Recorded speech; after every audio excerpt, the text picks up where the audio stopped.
Israel और Palestine के बीच में एक बार फिर से जंग छिड़ चुकी है।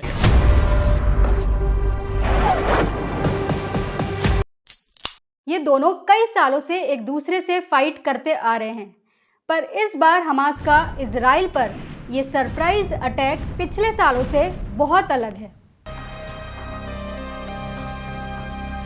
ये सबसे बड़ा और डेडली अटैक है जो इजराइल पैलेस्टीन की कॉन्फ्लिक्ट के बीच में अब तक देखने को मिला है। 7 अक्टूबर 2023 सुबह के 6:30 बजे थे। जब ज़्यादातर लोग अपने घरों में आराम से सो रहे थे, तब अचानक हमास ने 5000 रॉकेट के साथ इजराइल पर हमला कर दिया, जिसमें बच्चों सहित काफ़ी लोग मारे गए। इस अटैक के तुरंत बाद ही इजराइल ने स्टेट ऑफ वॉर डिक्लेयर कर दिया। Hello everyone, I am Sonam. स्वागत है आपका आपके अपने यूट्यूब चैनल पे। इंटरनेट पर आपको ऐसे कई वीडियोस देखने को मिल जाएंगे जो इजराइल पैलेस्टीन के कॉन्फ्लिक्ट को कवर कर रहे हैं, पर हमारा इस वीडियो को बनाने के पीछे सिर्फ यही उद्देश्य है ताकि आप लोग बहुत ही आसान तरीके से ये समझ पाएँ कि आखिर ये इजराइल पैलेस्टीन वॉर है क्या चीज़, ये दोनों क्यों आपस में लड़ाई कर रहे हैं, किस लिए इन दोनों के बीच में ये लड़ाइयाँ चल रही है, ये हमास ग्रुप क्या है और अब इजराइल आगे क्या करेगा। तो आइए समझते हैं इस वीडियो में। इजराइल और पैलेस्टीन के बीच में ये कॉन्फ्लिक्ट लगभग 1 सेंचुरी पुराना है, जिसके पीछे का कारण है टेरिटोरियल और रिलीजियस डिस्प्यूट। इसको और गहराई से समझने के लिए इस कॉन्फ्लिक्ट में इन्वॉल्व कुछ की प्लेयर्स और रीजन्स के बारे में जानना ज़रूरी है। सबसे पहले बात करते हैं हमास की। हमास एक पैलेस्टीनियन पॉलिटिकल और मिलिटेंट ग्रुप है जिसकी स्थापना शेख अहमद यासीन ने इजराइल से लड़ने और उससे अलग होने के लिए की थी। ये पहली बार 1987 में पिक्चर में आए जब पैलेस्टीन ने इजराइल स्टेट के अगेंस्ट विद्रोह किया। ये हमास ग्रुप खुद को पैलेस्टीनियन के अधिकारों का रक्षक बताता है। वॉल स्ट्रीट जर्नल के एक वीडियो के अकॉर्डिंग इजराइल पर अटैक तब शुरू हुआ जब हमास मिलिटेंट ग्रुप ने मल्टीपल रॉकेट्स इजराइल पर बरसाने शुरू कर दिए। ये मिलिटेंट्स कैरम शालोम क्रॉसिंग्स और इजराइल और गाज़ा के इम्पॉर्टेंट चेक पॉइंट्स के पास से अंदर घुसे। इन्होंने बॉर्डर फेंस को तोड़कर वहां पर मौजूद इजरायली मिलिट्री पर अटैक कर दिया। सुबह के 7:30 बजे थे तब तक ये हमास मिलिटेंट्स इजराइल के सिटीज़ और टाउन्स में देखे गए। अभी तक की बात करें तो लगभग 700 से ज़्यादा लोग मारे जा चुके हैं और 2300 से ज़्यादा लोग इंजर्ड हो चुके हैं। तो यही सब हो रहा है इजराइल और पैलेस्टीन के बीच में।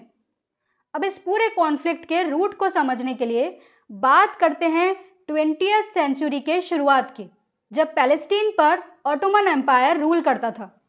उस समय यूरोप में बढ़ती हुई यहूदी विरोधी भावना यानी राइजिंग एंटीसेमिटिज्म की वजह से समाज का एक छोटा वर्ग इस ऑटोमन एम्पायर में बसने लगा। फिर वर्ल्ड वॉर 1 के टाइम पे ब्रिटिश एम्पायर ने पिक्चर में एंट्री ली। ये ब्रिटिश एम्पायर ऑटोमन एम्पायर को डिफीट करना चाहता था, तो लोगों का सपोर्ट पाने के लिए ब्रिटिश एम्पायर ने अरब और ज्यूस दोनों के साथ डील करी जिससे ये ब्रिटिश एम्पायर को सपोर्ट करें। ब्रिटिशर्स हमेशा से डिवाइड और रूल को फॉलो करते थे। उन्हें पता था कि दोनों पार्टीज़ यानी अरब्स और ज्यूस को क्या चाहिए, तो इन्होंने अरब से प्रॉमिस किया कि वो इन्हें इंडिपेंडेंस दिलाएंगे और ज्यूश पीपल को प्रॉमिस किया कि वो उन्हें एक सेपरेट कंट्री देंगे रहने के लिए, क्योंकि ज्यूस में ये विश्वास बढ़ रहा था कि उन्हें पैलेस्टीन में अपना एक अलग लैंड मिलना चाहिए। और इस मूवमेंट को कहा गया ज़ायोनिज़्म। ब्रिटिशर्स ने ऑटोमन एम्पायर को ख़त्म करने के बाद अरब्स और ज्यूस से अपनी डील को फुलफ़िल करने के लिए ब्रिटिशर्स ने पैलेस्टीन से कुछ लैंड लेके उसे ज्यूस को देने का डिसाइड किया, जिनकी पॉपुलेशन बढ़ती जा रही थी क्योंकि ज़्यादा से ज़्यादा ज्यूस वर्ल्ड वॉर 2 के दौरान यूरोप को छोड़कर भाग गए थे। इस इंसिडेंट के बाद अरब ने इसका विरोध किया।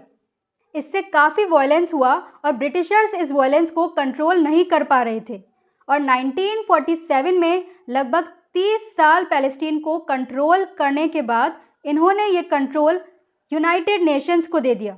सिचुएशन को कंट्रोल में लाने के लिए यूनाइटेड नेशंस ने लैंड के पार्टीशन का प्रपोजल रखा और लैंड का 55% पार्ट ज्यूज को दे दिया, जिससे अरब्स और ज़्यादा गुस्से में आ गए। और इसी वजह से ही 1948 में पहला अरब इजरायली वॉर हुआ। इस वॉर का रिजल्ट ये हुआ कि जो पैलेस्टीनियन ज्यूज थे उन्होंने खुद को इजराइल का राज्य घोषित कर दिया, और ना सिर्फ वो लैंड कंट्रोल कर लिया जो यूनाइटेड नेशंस ने उन्हें दिया था, बल्कि अरब्स के लिए जो एरिया दिया गया था उसका भी 60% ज्यूज ने अपने कंट्रोल में ले लिया।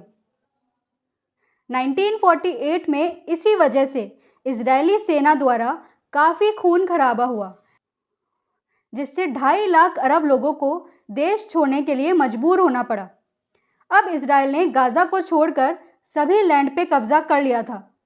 गाज़ा अब इजिप्ट के कंट्रोल में था और वेस्ट बैंक जॉर्डन के कंट्रोल में आया।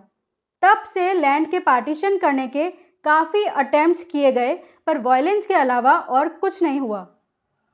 फिर 1967 में 6 दिन का वॉर हुआ, जिसमें इजराइल ने वेस्ट बैंक और गाज़ा को इजिप्ट से लेके अपने कब्जे में कर लिया, लेकिन इजराइल ने इसे 1978 में वापस लौटा दिया पीस ट्रीटी के तहत। इस पीस ट्रीटी के 10 साल गुजरने के बाद 1987 में पैलेस्टीनियन अरब्स ने वापस वेस्ट बैंक और गाज़ा स्ट्रिप पर इजराइल के सैन्य कब्जे के खिलाफ हिंसक विरोध प्रदर्शन किया, जो कि टर्निंग पॉइंट था इस इजराइल पैलेस्टीन स्टोरी में, क्योंकि इसकी वजह से ही हमास ग्रुप का फॉर्मेशन हुआ, जो करंटली इजराइल पे अटैक कर रहा है।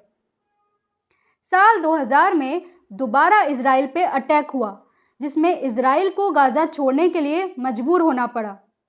साल 2007 में हमास ने गाज़ा पर कब्जा कर लिया, एक एक्सट्रीमिस्ट ग्रुप द फतेह से लड़ाई करके। अब आज ये क्वेश्चन सामने आता है कि हमास ने इजराइल पे अटैक क्यों किया। इसके पीछे के फिक्स रीजंस को बताना अभी जल्दबाजी होगी, पर एज पर रिपोर्ट्स ये सामने आया है कि हमास द्वारा गाज़ा पर कब्जा करने के बाद इजराइल ने गाज़ा में नाकाबंदी कर दी, और ह्यूमन राइट्स ग्रुप के हिसाब से गाज़ा एक खुली जेल बन गया है, जिसकी वजह से 45% पॉपुलेशन अनएम्प्लॉयड हैं।